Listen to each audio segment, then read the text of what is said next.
Ladies and gentlemen, boys and girls, and knights around the realm, it is your boy, the Prince, back with another episode of Exclusive Takes, here to talk with you guys a little bit about Punk versus Reigns. WrestleMania 42 did their promo at Monday Night Raw, move the needle. Now, there's been we here at the Exclusive Nights podcast. We had our thoughts on the WrestleMania recap about the winner, Roman Reigns, being the winner of the 2026 Royal Rumble.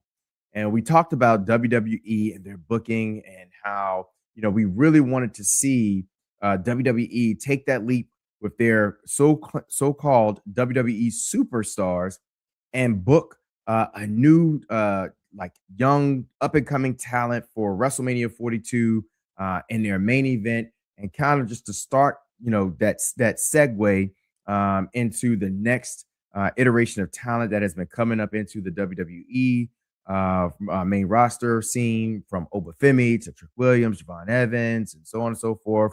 If you want to talk about the LA Knights, all of that. Finn Balor, who we'll get to here in a minute. But the 2026 Royal Rumble winner was Roman Reigns.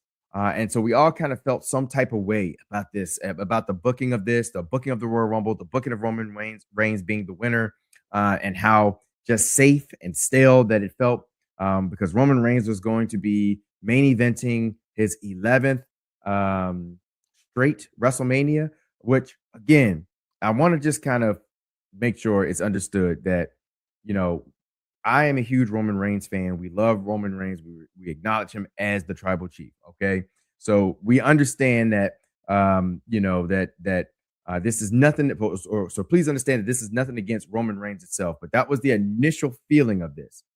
But what I think WWE did here, and we talk about their creative with them choosing Roman Reigns as the winner of the 2026 Royal Rumble and how still that was, I think that they got this right when it came to Monday Night Raw and this promo between Punk and Roman Reigns, which for me moved the needle. Okay. And what I mean by that is, just as an example, and I hate to deviate and talk about something different, but just to kind of give you just a quick background of my thought, it's like the Dallas Cowboys is how I look at this. How every year we see the Dallas Cowboys underdeliver year in and year out, and it's been that way for nearly 30 years. And people say all the time, I don't know why the Cowboys fans, get so hype about the season or think their team is this, that, and the other, and all that kind of stuff, when they haven't done anything in 30 years. They haven't even made it to the Eastern, Conference Championships in 30 years. And there's a lot, 100% true. But every year, Jerry Jones seems to be able to sell snake oil to every one of us Dallas Cowboys fans to make us feel like, hey, this could be the year that Dallas would at least get into the playoffs and at least make a little run. Like, for me, I don't even get to the point where I'm like Super Bowl anymore. I'm more of just like, hey, get to the playoffs, win a couple of games, get to the NFC Championship. Let's start there. And I feel like that's what WWE was able to do here when it comes to Roman Reigns being the Royal Rumble winner, and us kind of already figuring out that it was probably going to fall into a CM Punk versus Roman Reigns storyline. But the magic that came out of this was in Monday Night Raw, on Monday Night Raw, when Roman Reigns came out and addressed the crowd in Philadelphia, and he talked about all the different things that has happened to him, in Philadelphia, how he won his first title in Philadelphia, how the last time he held the title, he lost it in Philadelphia. He talked about when he won the Royal Rumble in Philadelphia and how they booed him out, out of the stadium. The reaction was a lot different than what it was on that particular night, this past Monday, where, of course, everybody's acknowledging their tribal chief, Roman Reigns. Tells you just how far he has come. But one of the better parts about it, and where I want to give creative their flowers in this whole promo thing between Roman Reigns and CM Punk, and maybe, just maybe, I'm giving creative too much credit. Maybe these two gentlemen who we know are just top notch on the mic, just did what they can do as professional wrestlers, and delivering their lines and delivering their thoughts in a way that just brought you back into this rivalry and just made you feel or at least made me feel differently about this WrestleMania 42 matchup. Now, uh, Roman Reigns is addressing the crowd and he's talked about his past and his history with Philadelphia. And he says, you know, should I challenge Drew McIntyre for the undisputed championship? Crowd is booing. We kind of expect that. Or should I challenge CM Punk for the World Heavyweight Championship? Crowd goes nuts. Well, in mentioning CM Punk, of course, you get CM Punk.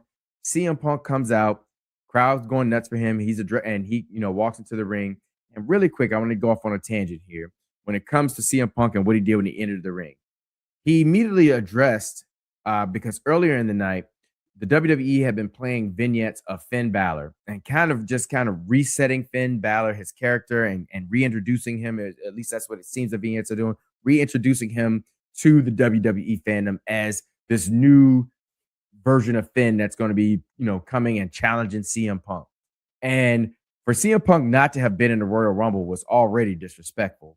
But I'm like, okay, they're making up for him not being in the Royal Rumble. It looks like they might be giving Finn something big here where he's going to maybe face CM Punk possibly. This is before Roman came out and cut his promo. Like, we kind of already knew it was going to be like CM Punk versus Roman Reigns. But at the same time, Roman Reigns is very synonymous with the undisputed championship. So it's like, there's an opportunity. There's a chance here he could go back to get his title back that he carried and really just, took WWE to the next level.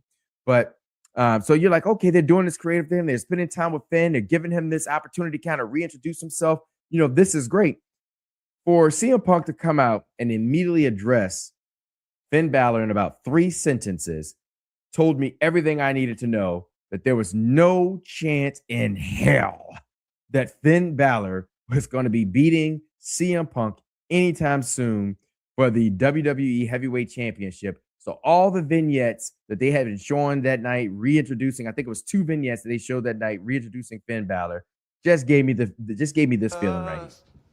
Just 1 minute. Oh, you gotta be kidding I never thought.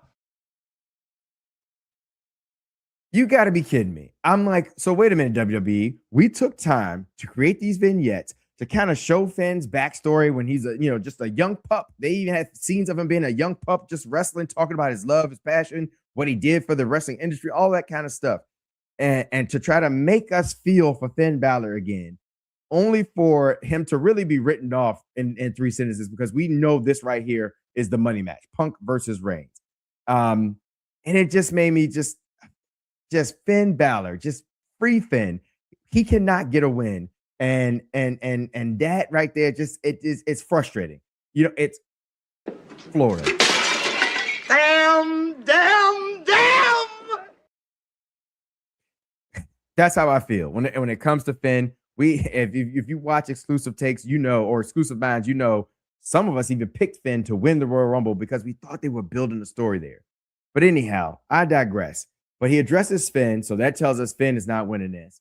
And then he turns to Roman, and he addresses Roman, much like we've seen before, where Roman has addressed John Cena. John Cena has addressed The Rock or the Final Boss about how they're part-timers, how they've sold themselves to Hollywood and are now more Hollywood. They're part-time wrestlers. They got 1 foot in the game and 1 foot out the door. And how, he's been touring and going around and making every stop in different countries and different parts of the, in different states and all this stuff. And how he's really been carrying the WWE Heavyweight Championship and just kind of making it prestigious and relevant again. What he's been doing for the WWE product. And I want to say this is one hell of a promo. And what I want to give creative credit for here as I go back and I say, I don't know if we give too much credit to creative or if it's really just Punk and Reigns. I'll leave that to you guys in the chat. Y'all can kind of share your thoughts on it. But what I'm going to say is, as far as giving creative some credit here, is how they took and blended some of the real life heat between Roman Reigns and CM Punk in this.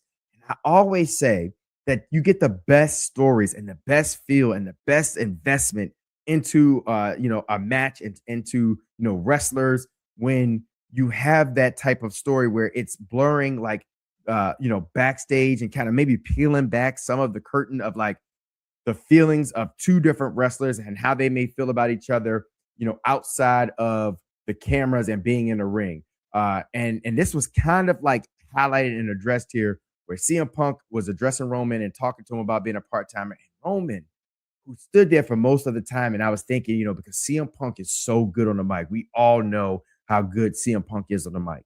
And Roman stood there, and I'm like, Roman, he's kind of eating you alive right now on the mic.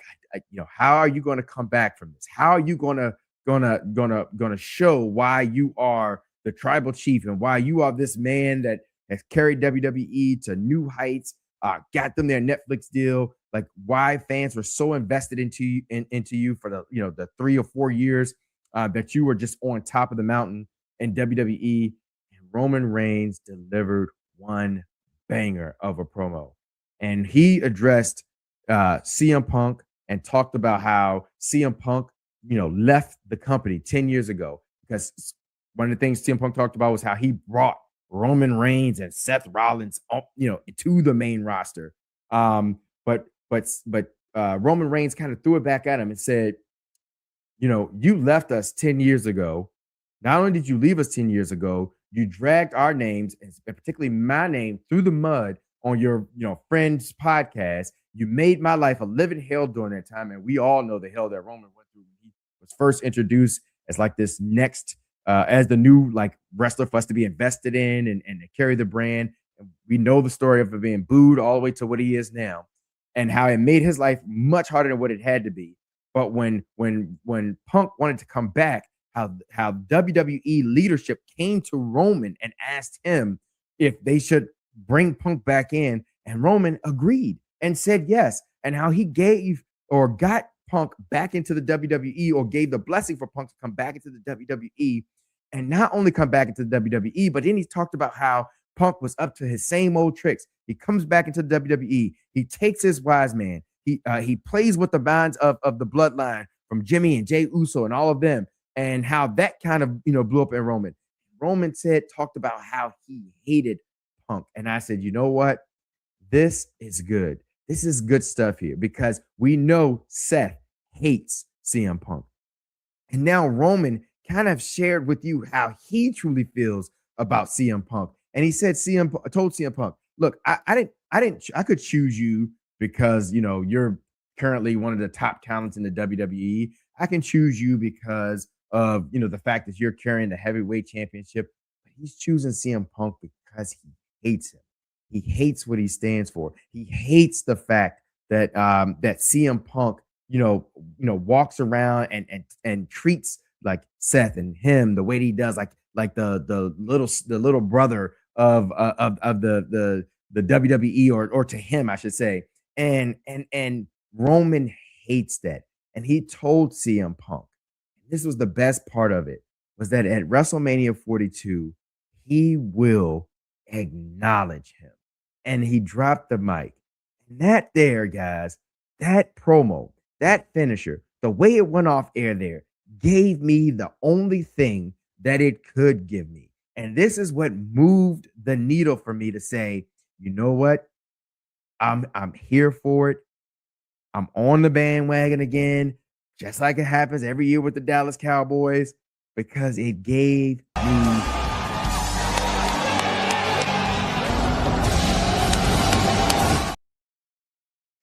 guys, that promo there gave me chills. I think the WWE, got something here. If they can draw on this emotion, draw on this backstage stuff, this out of the stuff that the emotions that we don't get to see when they're in the ring per se, but we know stuff happens, in creative and between the two behemoths and Punk and Reigns, and there are different abilities to have pull within the company as top guys. They can really draw a good and paint just a beautiful picture here, and and just really have I know for a fact Roman Reigns and Punk, they're gonna have a good match. I don't necessarily wonder or fear that they won't live up to the billing. I know that it's a safe match, it's a safe pick. That's why WWE is doing it. But I want the story. I want the story to kind of guide me and my feels of who I want to come out on top. Come on now, the tribal chief, of course, but I want there to be a good story here when it comes to this match between Punk and Reigns, because I know that they both have just a phenomenal fandom when it comes to people loving CM Punk, when it comes to people loving Roman Reigns, and honestly, I'm happy for both of them.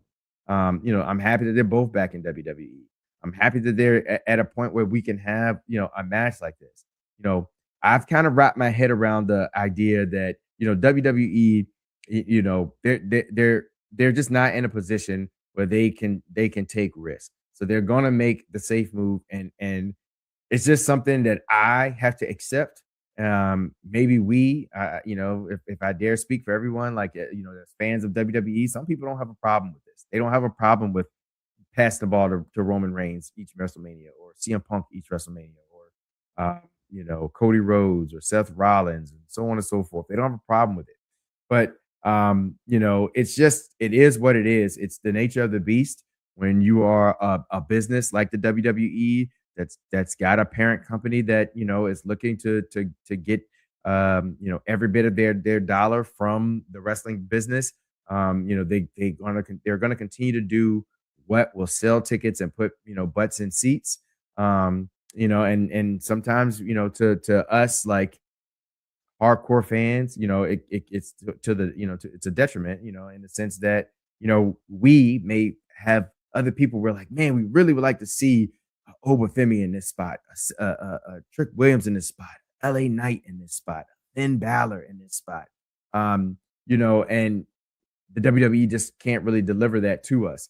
And so that's my whole thing on it. But to end it out, Punk versus Reigns, WrestleMania 42.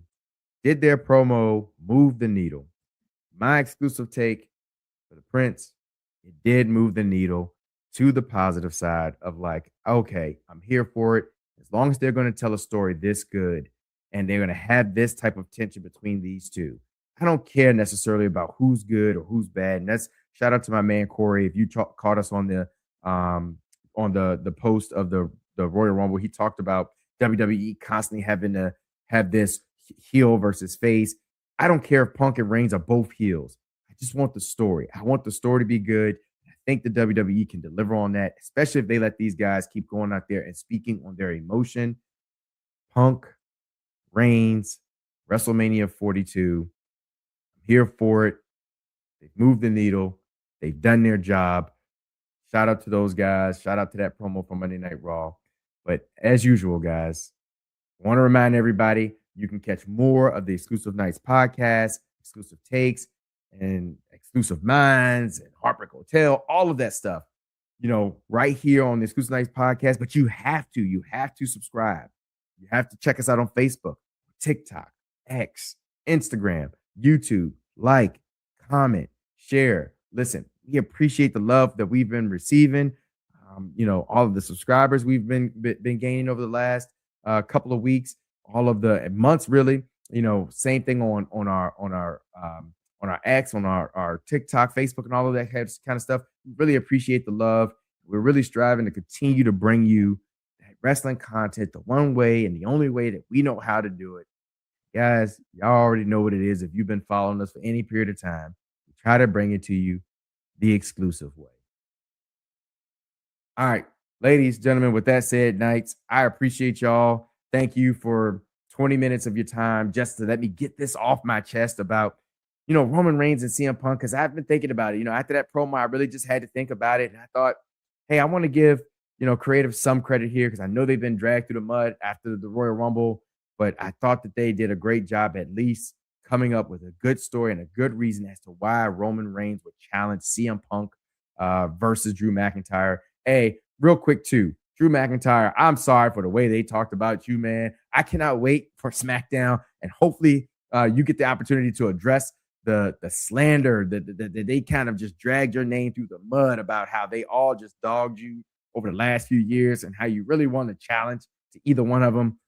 Hey, this is the year of Drew. So Drew, I hope you get your comeuppance and be able to give it back to them, because they really did put my man Drew down. But with all that being said, I appreciate you guys.